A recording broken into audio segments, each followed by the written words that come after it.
A escola deve ser o lugar do diálogo e quanto mais diversidade, mais democracia. Ideologias nas escolas é o tema do Universidade, que está começando agora.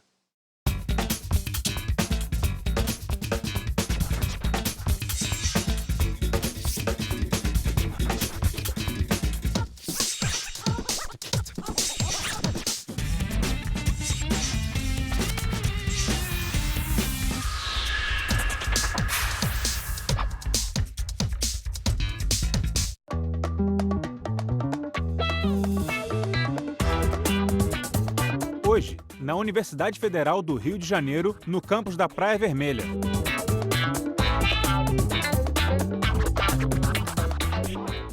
Para a gente começar a entender como se dá o diálogo entre as diversas ideologias nas diversas escolas, vamos conceituar um pouco o que é ideologia. Então, acho que a gente pode distinguir dois sentidos de ideologia. Um sentido mais fraco, que é o sentido de crenças acerca da sociedade, do mundo, que movem as pessoas em torno da coisa pública, da sociedade, do Estado. E um sentido que eu diria que é mais forte, que é o sentido propriamente de uma concepção distorcida, né, da realidade. O conceito de ideologia é muito usado nesse sentido e é propriamente o conceito que Karl Marx vai trabalhar, né, a ideologia como uma visão distorcida da realidade. Eu acho que nos dois sentidos, né, esse conceito é um conceito importante de ser pensado e debatido dentro da escola, né? Se a gente pensar mesmo no conceito marxista, que para Marx, né, essa distorção da realidade tem a ver com a crença ingênua de que o Estado, na sociedade capitalista burguesa, serve para todo mundo da mesma forma. E não é assim, basta você olhar direitinho, você vai perceber, né, constatar que não é assim, que o Estado está atravessado de forças e algumas são mais poderosas do que outras e elas não funcionam, né, as ideias não funcionam igualmente, não têm o mesmo peso nos processos decisórios. Então, eu acho que é fundamental que essa questão seja debatida na escola e que a gente tenha, né, um processo educativo que gere pessoas capazes de lutar por uma melhor democratização dos processos decisórios, para entender esse embate entre as diversas ideologias na sociedade e no Estado de forma mais específica. Então, a partir dessa introdução, a gente já percebe que é importante usar a palavra no plural mesmo. Quando a gente está falando de ideologia, a gente está falando das ideologias presentes no ambiente escolar, né? Existem diversas ideologias com as quais a gente tem que lidar o tempo todo. Os alunos eles já vêm com ideologias já de casa. E quando um professor ele fala de alguma ideologia, na verdade ele está colocando conteúdos que ele pode comprar como ideias ou não. Na verdade, o que vai definir se ele vai aceitar aquela ideia ou não que o professor está colocando é ele mesmo. Esse é o grande barato da escola, da democratização da escola. É você ter a possibilidade como aluno de escolher aquilo que você quer seguir para a sua própria vida. Daí é importante você ter diversas ideologias dentro da escola para o aluno optar, para o aluno conhecê-las. Eu acho que a gente sempre fala de algum lugar, né? E eu acho que essa discussão tem sido feita no sentido de explicitar de que lugar professores e professores estão educando, estão produzindo seus conhecimentos, quem são os alunos e as alunas que estão ali na escola. Mas a gente vê também que tem um grande debate na sociedade que, de uma certa parcela que quer silenciar determinados lugares, né? Então, determinadas posições mais associadas à pauta de esquerda, de movimentos sociais, um discurso mais fundamentalista, mais conservador, quer proibir determinados lugares de se expressarem na escola. Dando o nome disso de ideologias. Exatamente. E a escola? A gente está falando de ideologias nas escolas. E a escola? Como é que a gente pode pensar nas escolas hoje para ter uma reflexão que nos permita também avançar nesse assunto? Bom, eu penso que a escola ela tem que ser um ambiente onde essas ideologias sejam colocadas, onde o aluno realmente tenha uma mente, ele abra a mente, o professor ele vai funcionar, o papel do professor seria estimular o debate em sala de aula com diversas ideologias. Esse deveria ser o papel da escola. Para isso que ela existe, né? Para isso que ela existe, para educar. E não para ensinar? Não somente para ensinar também, mas a parte da educação é muito importante. E educar é você, de fato, você abrir a mente das pessoas, né? E não tolir, não amputar, né? Pensando assim, quanto maior o número de ideologias, mais rico pode ser o debate dentro de uma escola? Sim, como diria Cazuza, né? Ideologia eu quero uma para viver. E as nossas crianças e jovens dentro da escola precisam viver. E viver as suas múltiplas ideologias que eles carregam quando entram nesse lugar que deveria ser sagrado, mas que hoje está opressor.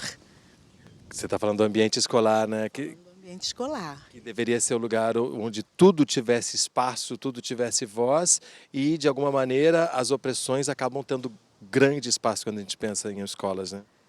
Começando pela sala de aula. Já viu uma sala de aula e o professor que experimenta sair desse espaço, que é um espaço opressor, para imaginar outras possibilidades de bem viver na escola, esse professor é reprimido. Você está falando do fato de ter um professor na frente, todo mundo organizado em cadeiras. E aí, quando você, dentro da sala de aula, propõe a roda, porque na roda você vê quem está à tua frente, vê quem está do seu lado, não é isso? Você, de alguma forma, deshierarquiza, né? Você tenta, não é isso? Porque também o saber, muitas das vezes, ele é hierarquizador. Agora, quando você tenta, de alguma forma, trazer para a roda as diversas ideologias, olha, é possível a gente criar conhecimento. E para criar conhecimento, as múltiplas vozes têm que estar na roda. Essas ideologias todas presentes nas escolas, presentes na sociedade, de alguma maneira, se a gente entender, muito a partir do que o Felipe falou sobre a hierarquização, existem ideologias que são mais valorizadas que outras. Sim, há uma predominância. Quando a gente pensa numa escola sem ideologia, né, na verdade, a gente está pensando na predominância de uma ideologia que já é consagrada, que é a dominadora. Então, a partir desse ponto de vista, se eu quero uma escola com várias ideologias, eu estou dizendo sobre uma escola que vai dar espaço para eu pensar várias formas de viver, de pensar, várias culturas. Esse que é o mais importante. E não apenas aquela que é considerada a correta pelos padrões dominantes. Exatamente, porque aí a gente vai e começa a pensar em construir outras formas de pensar a vida e aí a gente tem acesso à criticidade, né? A pensar de forma crítica. Se eu tenho acesso a várias formas de pensar, se eu tenho acesso a várias formas de cultura, se eu começo a compreender que existem várias formas de manifestação de gênero, de sexualidade, eu posso pensar mais criticamente sem estabelecer que existe só uma forma correta. Isso nos leva a pensar em que escolas queremos e que sociedade queremos a partir dessas escolas. No próximo bloco, não sai daí, a gente volta já.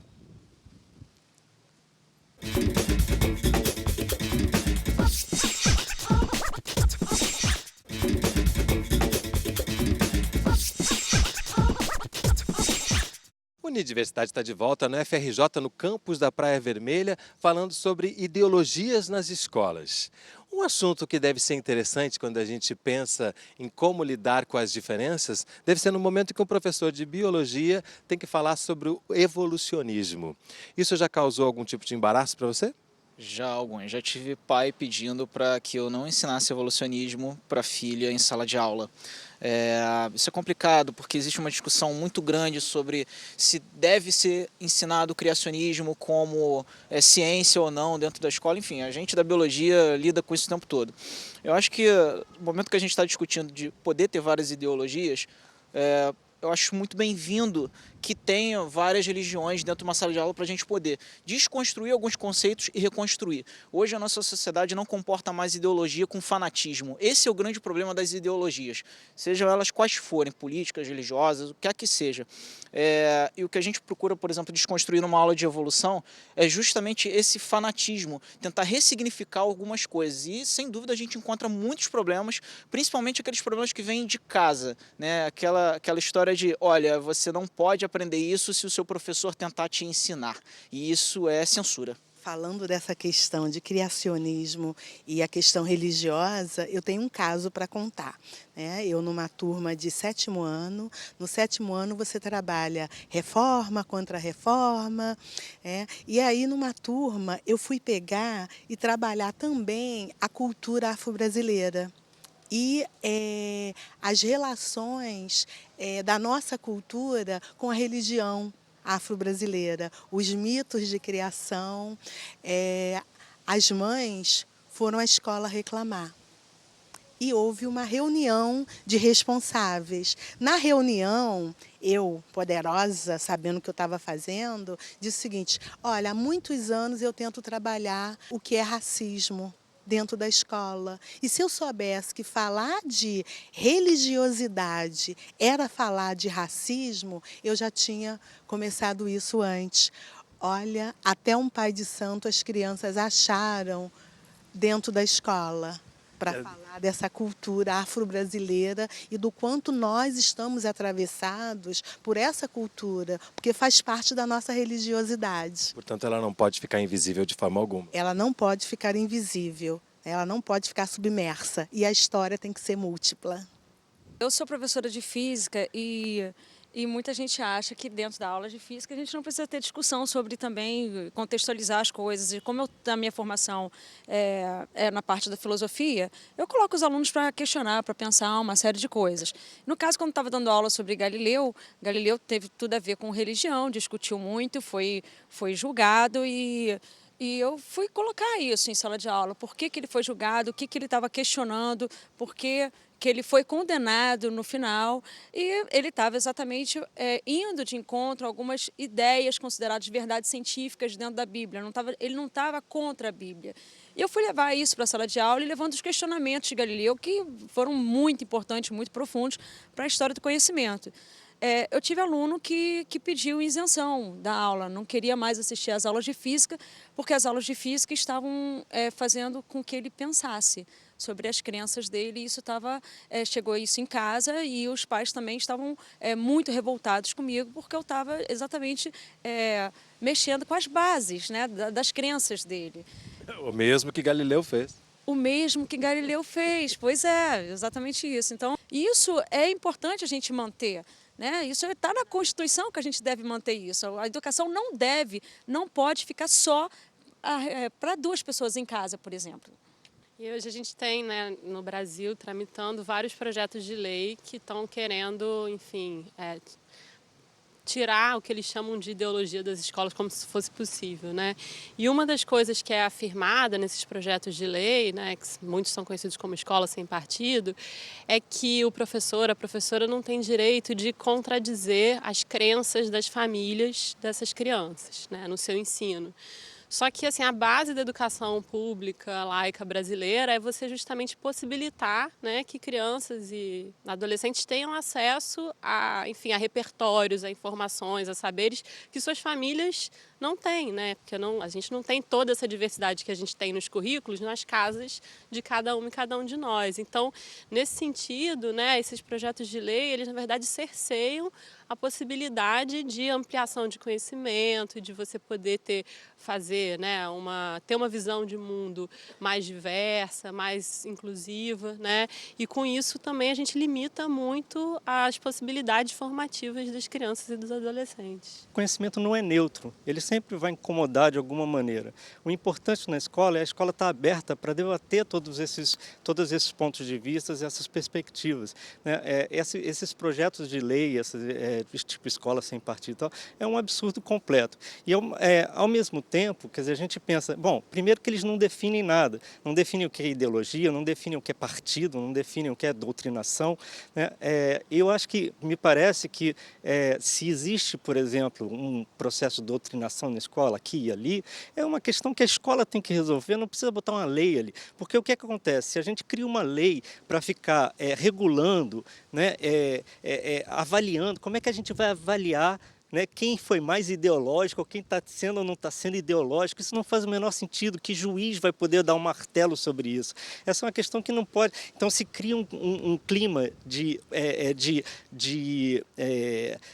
suspeita e de punição em cima do professor, que só piora o quadro, né, a gente devia estar aqui discutindo melhores salários para os professores, melhores condições de trabalho, a gente devia estar aqui discutindo democratização, ampliação, melhora do ensino, e a gente está aqui discutindo censura no final das contas. O que foi colocado antes sobre a questão da religiosidade? Se eu coloco sempre alguém como se eu só falo de uma determinada religiosidade, se eu só conto a história de uma determinada religiosidade, de um determinado espaço, como, né, a história eurocentrada, eu estou o tempo inteiro negando a possibilidade de outras identidades existirem. Eu estou anulando a existência desses grupos. Se eu anulo a existência desses grupos dentro da escola, né, num espaço que é para a gente consagrar diversos saberes, eu estou possibilitando, sim, que determinados grupos sejam excluídos, que determinados grupos sejam assassinados, justamente porque eu nego a eles a condição humana. Então, isso tem a ver também. Não é uma questão tão somente de ensino, de conhecimento. É uma questão de sobrevivência. Determinados grupos precisam sobreviver, precisam viver. E quando eu nego a história desses grupos, eu estou dando a faca para quem, né, não quer mais saber dessas pessoas, para quem está consagrando o que é dominante. Grupos que conseguiram muitos avanços depois de mais de 500 anos de opressão nesse país. E isso, de alguma forma, ameaça o que já está constituído como poder há muito tempo. Mas sobre isso no próximo bloco. Não sai daí, mas antes se liga nessa dica.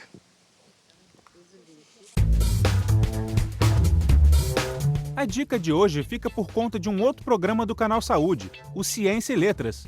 Acesse o nosso site e procure pelo programa Trabalhando a Diversidade Sexual e de Gênero na Escola.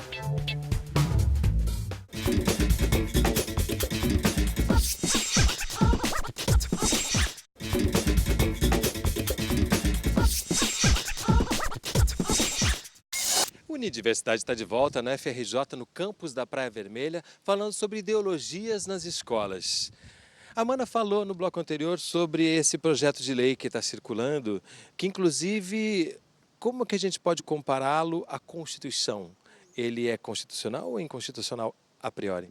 Ele é inconstitucional, né, em vários aspectos, tem várias análises detalhadas sobre isso, mas assim, eu diria que além da questão constitucional, né, que você sempre pode reformular uma lei que é inconstitucional para que ela tenha áreas de constitucionalidade, acho que o princípio dele é antidemocrático, né? Eu acho que isso é que a gente vive numa democracia muito recente, né, em termos de conquistas, de ampliação de direitos para minorias, e ele é um projeto de lei que, de maneiras distintas, né, ele atinge assim, a diversidade dentro da escola. Você acha que de alguma maneira isso tem cheiro de reação, já que a gente conseguiu avanços incríveis nos últimos tempos, importantes, inéditos, numa história de tanta opressão como a história brasileira?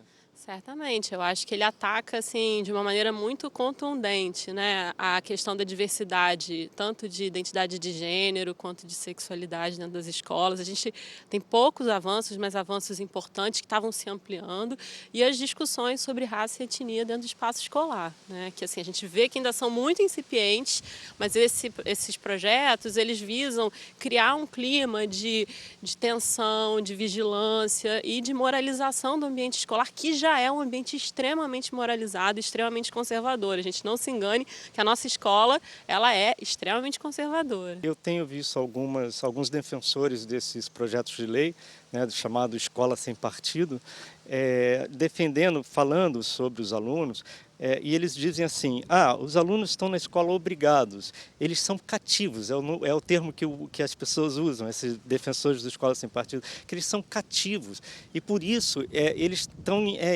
indefesos com relação à doutrinação. Quer dizer, eles têm uma visão do aluno como se fosse um ser que não tivesse opinião, que não tivesse inteligência, que não pudesse pensar por si próprio. Isso é um dos grandes absurdos desse projeto de Escola Sem Partido, né? As crianças estão ali capazes como qualquer um para pensar sobre os problemas da sociedade, e nenhum deles é uma tábula rasa, vazia, uma mente tão né, frágil e indefesa assim, né?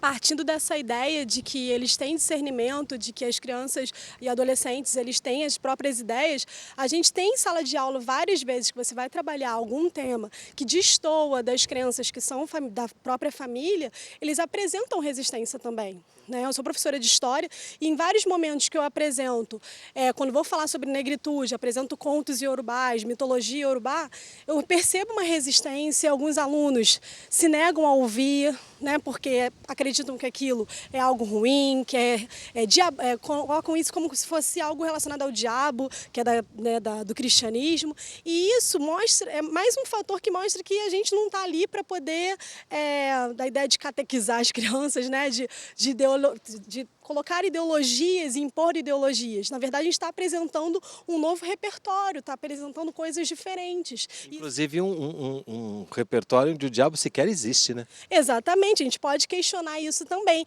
Agora, se ele tem suas crenças na sua família e aquilo ali é seguro para aquela criança, para aquele adolescente, ele vai se manter. Agora, se ele também não quiser, ele tem a liberdade de não optar por isso. E isso está previsto em Constituição. E uma coisa fantástica para a gente pensar também é que, assim, se a escola é diversa e você só fala uma verdade, as outras verdades ficam submersas. E aí quem vai cuidar desse menino e dessa menina que não é católico, não é branco, não tem descendência valorizada na escola? Que muitas vezes tem orientações sexuais que não são padrão.